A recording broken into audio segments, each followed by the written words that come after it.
Yesterday, we handed out grades for Ohio State's offense. Today, we hand out grades for Ohio State's defense, including a grade for Jim Knowles through the first 6 games of the season. How well do you think that they have played this year? We'll discuss all that today on Locked On Buckeyes. You are Locked On Buckeyes, your daily podcast on the Ohio State Buckeyes. Part of the Locked On Podcast Network, your team every day.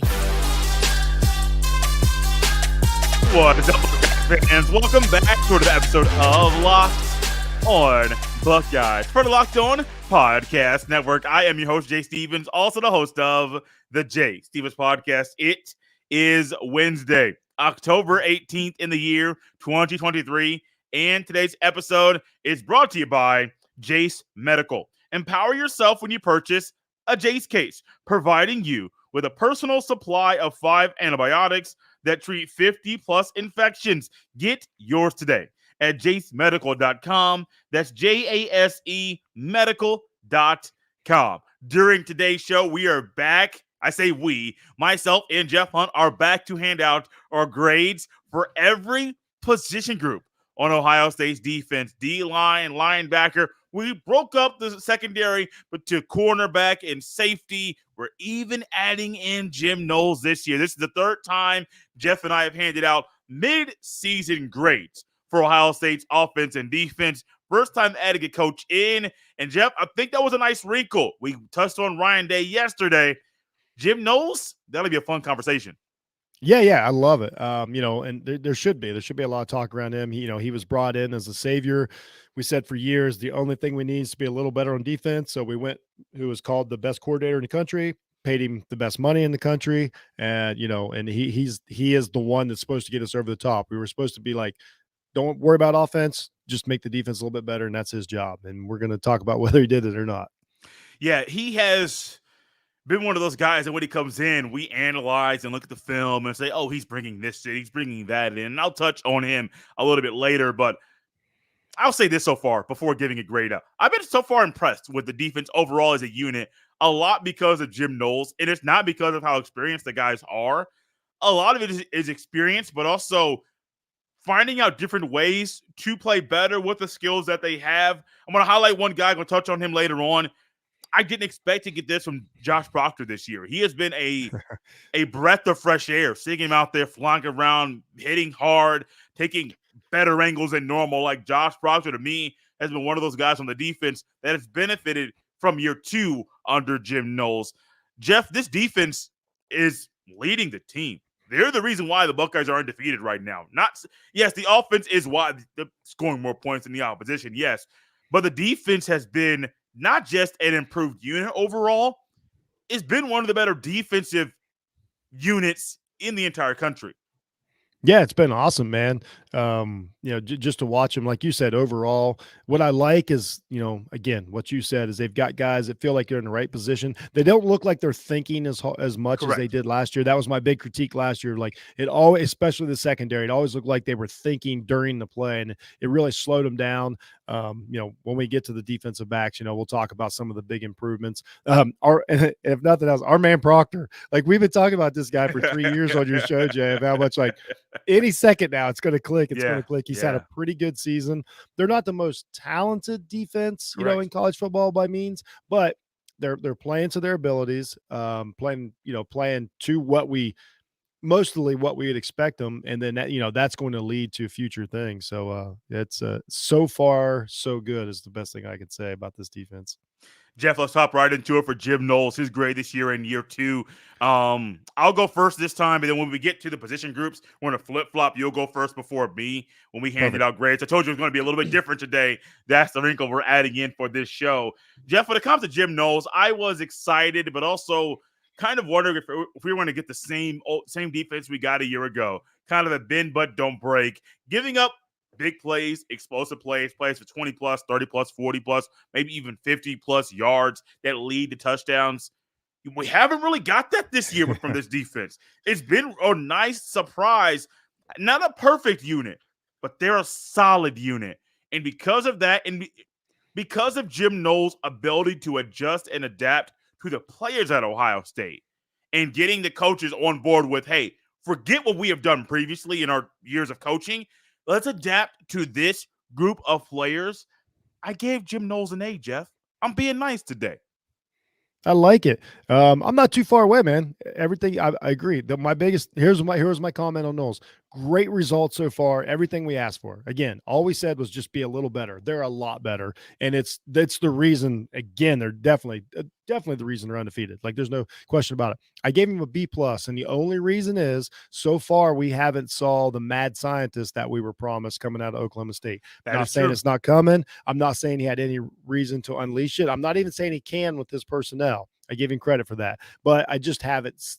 It hasn't been exotic. It hasn't been crazy. We still don't quote unquote hit the quarterback like I would like to. The pressure's great, all around. All the analytics grayed out well with this defense. But I just went B+ because there's not the splash that we're used to. Outside, Proctor made a giant play to turn around, the Maryland game and so on and so forth. The competition's been okay.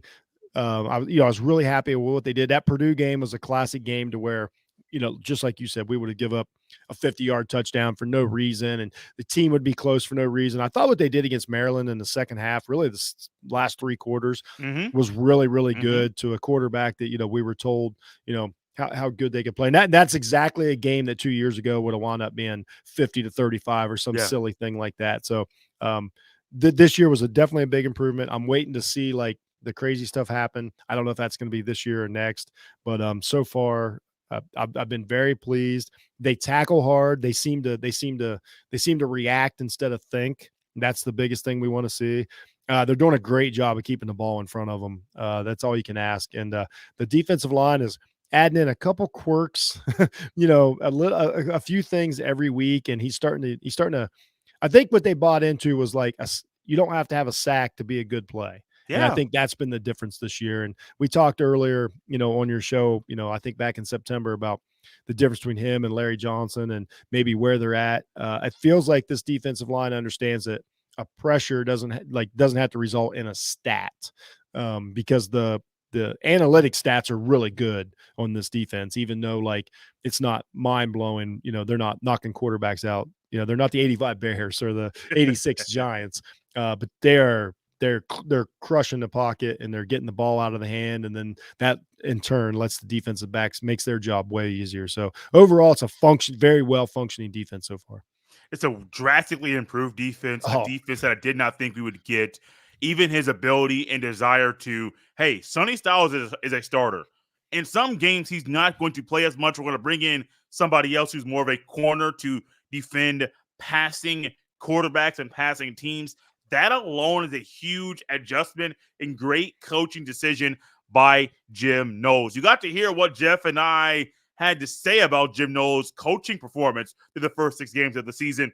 What about the defense, the players, defensive line, linebackers, corners, and safeties? We're handing out those grades next on Locked On Buckeyes. This episode is brought to you by Jase Medical. Everyone should be empowered to care for themselves and their loved ones during the unexpected. That's why Jase Medical offers the Jase Case. The Jase Case provides 5 life-saving antibiotics for emergency use and gives you a peace of mind so that you are not just hoping that you have access to medication in an emergency. Jase Medical makes sure you have the medication in hand. Jase Medical is simple. They handle everything from the online evaluation to licensed pharmacy medication delivery, and ongoing consultation and care. Don't get caught unprepared. Save more than $360 by getting these life-saving antibiotics with Jase Medical, plus an additional $20 off by using code LOCKEDON at checkout on jasemedical.com. That's JASE medical.com, promo code LOCKEDON. Thank you for making Locked On Buckeyes your first listen or first watch of every single day. This is a big week. It's Penn State week, and trust me, you want to stay tapped in and tuned into what's coming at you at Locked On Buckeyes throughout the rest of the week, including on Saturday, because Saturday live at the conclusion of the Buckeyes game against the Nittany Lions, Locked on Buckeyes will be live with our post-game show, instantly reacting to hopefully a Buckeyes win in the shoe. Game day will be there. Big Noon will be there. We'll be reacting to the whole day right here on Locked on Buckeyes, only live on the YouTube. You don't want to miss it. Jeff, when it comes to this defense, man, like stats, one thing. They find ways to disrupt quarterbacks and to get them off of their off schedule even before the snap of the ball. Let's think about this before heading to grades. They have played multiple future NFL quarterbacks. Now, I don't know how, Western Kentucky's Austin Reed. I don't know if he'll get drafted. I think he'll probably make a team's 53-man roster through training camp and stuff like that down the road. Sam Hartman, I thought he was going to play better against Ohio State. Think he only threw for 175 passing yards. Talaya will get drafted. I'm not the biggest Talaya fan in the NFL. He is a small, little guy. You made him look really, really just average at times. It made him look good occasionally, but really average and couldn't do anything. They're making good NFL quarterbacks look bad, and then you made a bad quarterback in Hudson Card look bad over the weekend. I thought Hudson Card, he has a good arm, not the most accurate quarterback, but man, there were times when we were there at the game like, who is he throwing to? Because literally, there's nobody there in the area that goes to the Buckeyes defense. Jeff, defensive line for the Buckeyes. What's your grade for this unit? So I went B+, and I know everything I just said. Oh my gosh, dude. I went everything I just said great about them. They're doing a fantastic job of pressure. Shout out to Hall and Williams in the middle are absolute plan wreckers. Yes. They're doing a great job. I thought Williams in the Notre Dame game had one of the best games of a Buckeye, in that lore of Buckeyes. And again, the only reason it's a B+ and not better is because they aren't hitting the quarterback at they don't just ruin plays. Like, they get a lot of pressure and you get a lot of incomplete passes, but that's got to start turning into tackles for losses against these other teams to get them behind the chains. But overall, they've done a very good job. Again, I think they bought into their assignment. Now, on the lowdown, they're running more 4 defensive linemen than we thought they were going to. I mean, we bought, it's supposed to be, this is this 3-3-5 defense with a bullet or whatever, jack, whatever they're going to call that position. But mostly they're kind of running like a 4-2, really is what they're running, which is fine with me. But they're starting to get a lot of pressure with 4 guys and sometimes 3 guys. And that is the key to modern football. If you can get pressure with 4 guys and let your defensive backs wait on the ball, great combination. They seem to be in sync. Like, a lot of times we used to watch, like, defensive line seemed like they were playing their own game. The secondary seemed like they were playing their own game. This seems to be on sync. Like, the secondary plays based on how good the defensive line plays. Sawyer, as hard as I've been on him, when he's grading out really well this year, and when you really watch him, like, he pressurizes, the defense. This is something that, like, even older football did. It used to be like you just tried to collapse the pocket and push offensive linemen back into the quarterback. And then it became the Lawrence Taylor era to where it was like it was only a success if you hit a quarterback in the back and knocked him down and all that, which is great. But what you really see is these guys are, like, doing their job, so to speak. When you go watch, it doesn't matter if the stats are there or not. So I've been really happy with them, especially those 2 dudes. JTT has made another guy that made a ginormous play in the Notre Dame game, a couple of them. These guys are stepping up. I think that, like, NFL scouts will appreciate what they're doing probably more than, like, just us that just, like, watch the game real quick, look at the stats, and are like, no sacks from JTT. That's weird, having a terrible season. No, he's not. He's a really good football player out there. Sawyer's becoming a good football player. And then those 2 monsters in the middle, are fantastic. Some of the stuff they do. I just want to shout out, like, how Hall gets held the way he does and doesn't lose his mind every game. Go look at any run play against Ohio State. If there's any success, I promise you somebody's on Hall's jersey if he's in the game. It is. I don't know how he does not blow his top every game. But overall, the squads, they're doing a really good job. Considering we'll talk about another group that's not super helpful. Jeff, I went A- with this unit, and I wanted to be a little bit harsher, and originally I was harsher. their impact in the run game with the way that another unit is getting kind of confused. It's the whole reason why I go over numbers and I don't really dive into like yards per carry all the time. And this is a different version of me because I try not to use numbers to describe how well a team is playing. Jeff, they've only allowed one team to throw for over 200 passing yards. Most teams cannot eclipse 100 rushing yards. I think maybe two teams have had a 100-yard rusher by one player in a game through six. This is insane. And so for all of the issues that I want to pinpoint and discuss and say, they're not getting to the quarterback. They're not getting sacks. They're not getting this. They're not getting that. They're the big reason why the Ohio State run defense is so good. A lot of the game, most games, early in the year, Mike Hall didn't even start, but they were starting Ty Hamilton. And I was still confused about that. I'm like, I get you want to play Ty Hamilton. He's not better than Mike Hall Jr. Hall and Williams, dude, you're looking at two guys now that could go to the NFL if they come back, if they stay in school. Oh. Don't even tease me, Jay. Don't even tease me. Because there's a world where they stay, Sawyer stays, which I think Sawyer stayed anyway, and JT stays. If that group stays, next year's linebackers, you're walking in saying, okay, I'm walking in, there's at least two first-team All-Americans right in front of me. All that I got to do is just do my job at a bare minimum level, an average level, and I'm getting a whole bunch 10+ tackles a game because the guys in front of me are doing their job. This unit drastically improved. This is the big reason why I gave Jim Knowles an A, because this unit is understanding, hey, we don't have to do the 3-3-5 or the rover type of stand-up defensive end. We can do just the simple things that we have been taught under Larry Johnson, do them well, do them consistently, and the job will be done. Jeff, that is where we are with the defensive linemen. Linebackers, the floor is yours. I went with a C.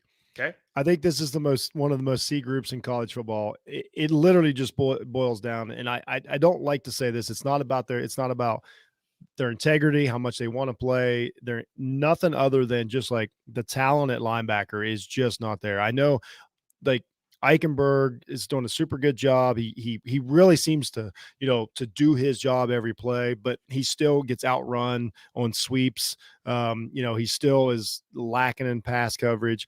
Chambers I don't know if Chambers has regressed or maybe he's got more responsibility, so therefore it's exposed more. There's been a lot of talk in the last few weeks about, even him getting pulled out of the games or whatever. And it's not that he doesn't fight. It's not that if he gets to the point of attack, he doesn't just get ran over. But it's when you run the 4-2-5, like those guys, if they're going to show blitz and drop back into coverage, they got to be able to cover, especially against the good teams. They got to be able to, flow to these lanes, and they got to be able to, get some tackles on these sweeps. And sometimes just the speed, it just isn't there. Yeah. Sometimes the athleticism just isn't there. And when it's just two of you out there, I mean, you're both on an island. It is a tough position to play in modern football, but that's where we're at, and that's what they play.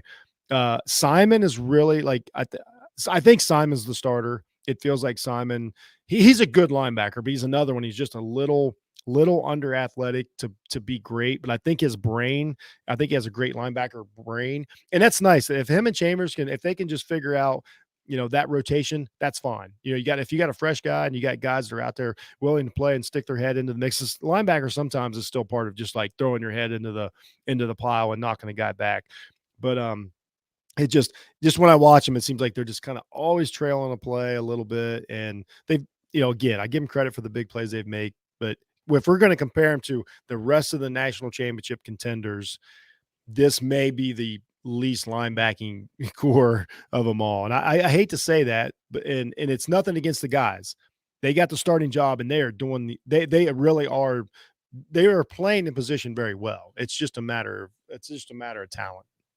You got to hear Jeff's grade for the Ohio State linebackers. Mine's coming at you next on Locked on Buckeyes. This episode is brought to you by eBay Motors. Passion, drive, and patience. What brings home the winning trophy is also what keeps your ride or die alive.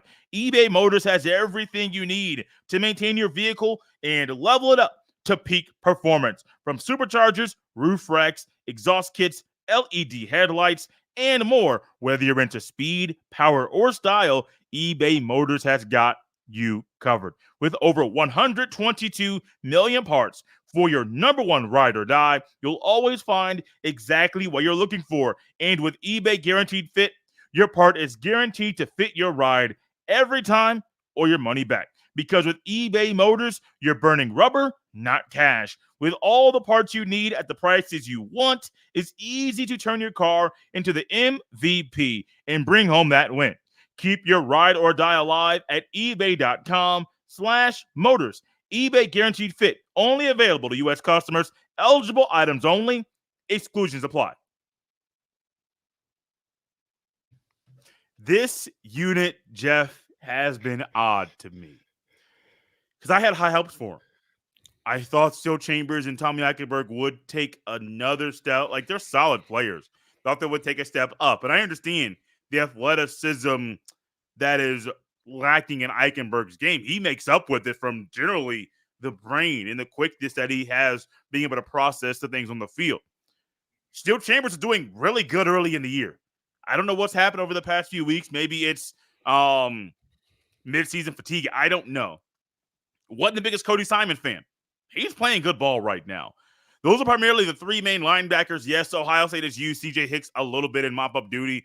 I'm not really going to put – it's similar to how I viewed Evan Pryor. Evan Pryor's mainly playing in mop-up duty, and his impact is I guess he's doing a little bit, but it's not enough to get a grade for me just by lack of snaps. I went with a B, Jeff. If they stayed in the same area that they stayed in and played with – they played that same way they did early in the year over the past couple of weeks, I probably would have gone higher. I had flashbacks to 2021 against Michigan because I saw in that game too many times Chambers and Eichenberg were getting sucked up into the they couldn't get outside the tackle box. Yep. The runs are going outside and they're getting sucked up. Their feet are stuck in the mud. Next thing you know, they're attached. Offensive lineman of the Wolverines attaches themselves to the linebackers. Running back's going wherever he wants to go. And so I'm seeing that again now against Maryland, against Purdue. They don't have O-linemen like Michigan. They don't have O-linemen like Penn State. They don't have O-linemen like Notre Dame. They don't have O-linemen like Georgia, like Oklahoma, Florida State. So it's happening now. My fear is going forward, it's going to continue to happen. So I'm going with the B. They have been a little bit better than I thought they would be in sometimes past coverage. And I have to give that positive note there. But overall for this unit, Jeff, I got to go with the B. We're all going to be up out of time here soon because Jeff and I have a lot to say about these next two groups. Corners, Jeff, the floor is yours. I went with A, and this is a weird grade because the defense has honestly been to this point so good. The corners haven't been like super stressed. Nobody tests Denzel Burke at all. Yeah, and in the games that they did, for whatever reason, Maryland just kept throwing at him, and it didn't work. There's just not a lot coming their way to defend, but that's also a credit to them. Like if the guy's not open, I went back and looked, and I'm like, there's just not a lot of those big plays that we saw the last few years to where a guy gets by him and gets a ridiculous touchdown.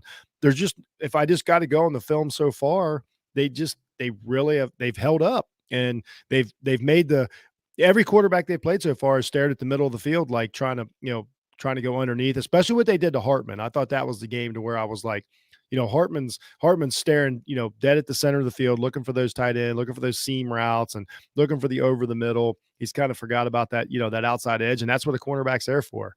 So I've given him an A so far just because the end result has been so good. I think Burke is back to where I thought he would be as a freshman. Really makes me happy. He really fights and competes out there, that's what you want from a cornerback, and pretty good technique. I honestly, most of the pass interference calls on him really weren't. I'll just be totally honest. As opposed to last year, it was quite the opposite. He was an easy 15 yards. I think it's a guy that's apparently worked on his technique over the years. So that's the biggest reason. A lot of people are saying that he's drove himself back up the NFL draft. Not that matters, but I'm saying as far as like everybody's recognizing. So yeah, I went with A just because these guys so far have just held up. Jeff, I'm right there with you. A once again. And this one goes into Burke kind of shuts down one side of the field. Igbenogson is going to get tested. I don't care if he gives up. Like, if he gives up a catch and it's for a 5-yard gain, like, I'm not mad at you for the guy catching the ball and you too quickly tackling him. That's a lot of what's happening, though. He's keeping the defender, the guy with the ball in front of him. He's doing everything technically that he's supposed to do. I've even heard at times he is being a coach on the field. And I have to give a big credit to Jordan Hancock, number 7. Like I said, there are some backup guys at play. If I want to throw in Jermaine Matthews Jr. and in the way that he's played pick 6 earlier this year, he's a freshman coming in, and I'm like, oh, he might be a dude for Ohio State in the fall, in a couple years, not next year, maybe in a couple years. But when it comes to Jordan Hancock, man, it's been a long time since I played sports. But when I did, I realized now what I didn't realize back then. It's hard to come off the bench knowing you're a backup, knowing that any game you might have a bigger role here or a lesser role here, not knowing when your number is going to be called, but being able to come off the bench and immediately go out there and put up productive plays. Similar to basketball, it's hard being a 6th man, Jeff. It's hard being a 6th man in basketball. It's hard being the 8th man in basketball, knowing you're going to play, but knowing that you got to come in, you got 6 minutes.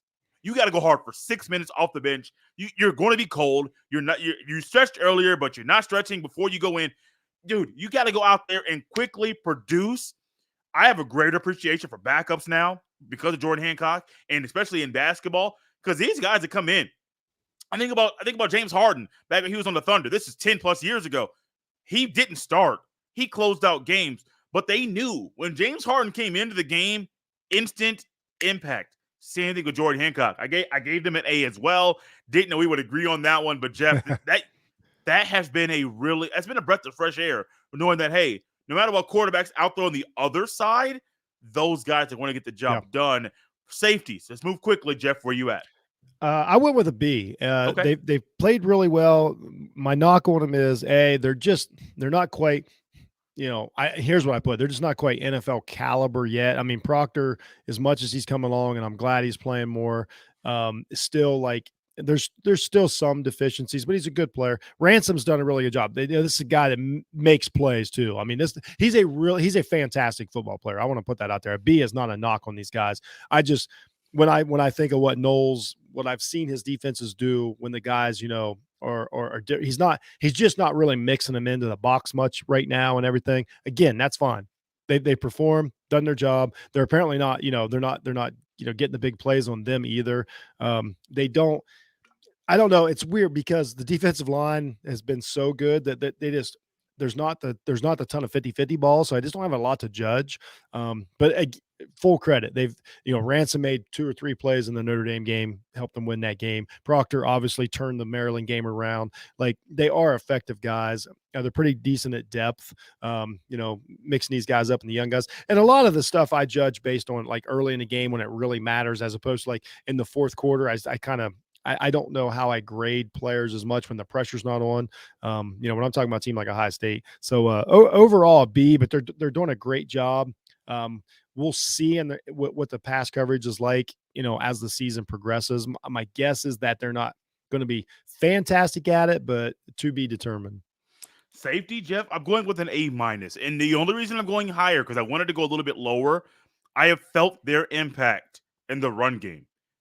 Where sometimes the linebackers are lacking, Proctor, Ransom, and Sonny Styles pick up the slack.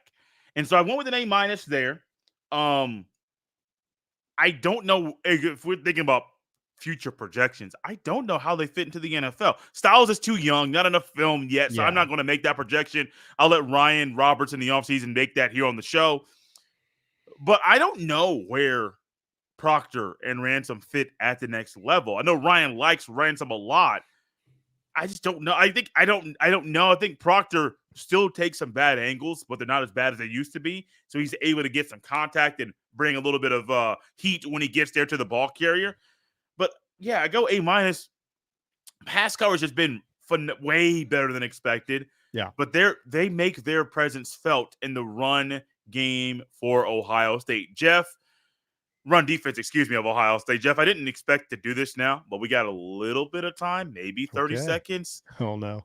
Do you think – I know it's early in the week, so guys know that Jeff and I have more time to watch film before the game on Saturday afternoon.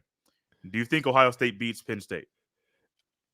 I won't go so far as I think they beat them yet. It's Monday, as we're recording this. I haven't had a lot of time to digest it, but I will say this: as opposed to early in the season, I 100% think they can. Like at best, I'm 50-50, and I think obviously the spread's 5.5 right now. People agree with me.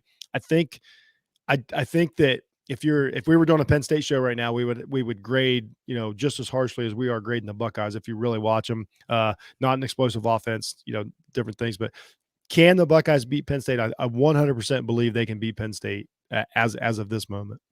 I'm right there with you. I believe they can, and that changed drastically over the past couple of weeks. Even after the Notre Dame win, I was like, I don't know. No, this team definitely can beat Penn State, and being at home is a huge benefit. Honestly, I would wonder how they would play on the road because the defense travels.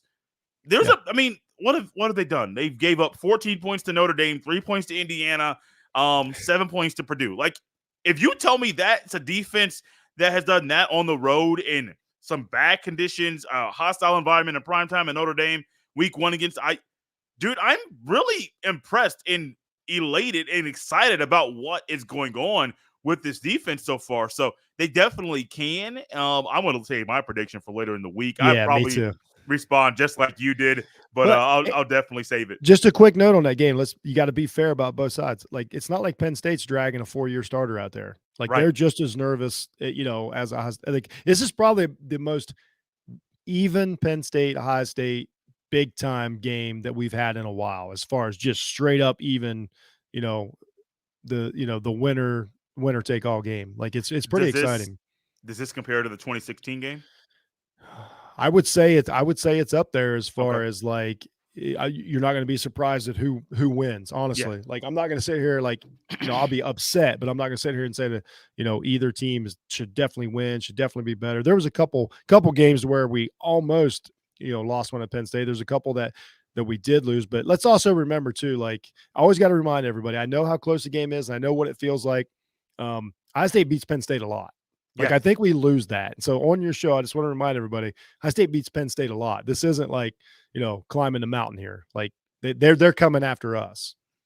Well, really appreciate my guy Jeff Huck coming on the show back-to-back days to hand out our midseason grades for the Ohio State Buckeyes offense and defense, and throwing in a little wrinkle for the coaches in there as well. Ryan Day as a play caller, Jim Knowles and how well he has coached or how he has coached his side of the ball in year 2 in his time in Columbus. You can follow Jeff on X, formerly known as Twitter, at jhunt006. Follow me on the same platform at jstevens07. Send all of your emails to jstevens317@gmail.com. We're out here on a hump day, October 18th, a few days away from a big-time matchup.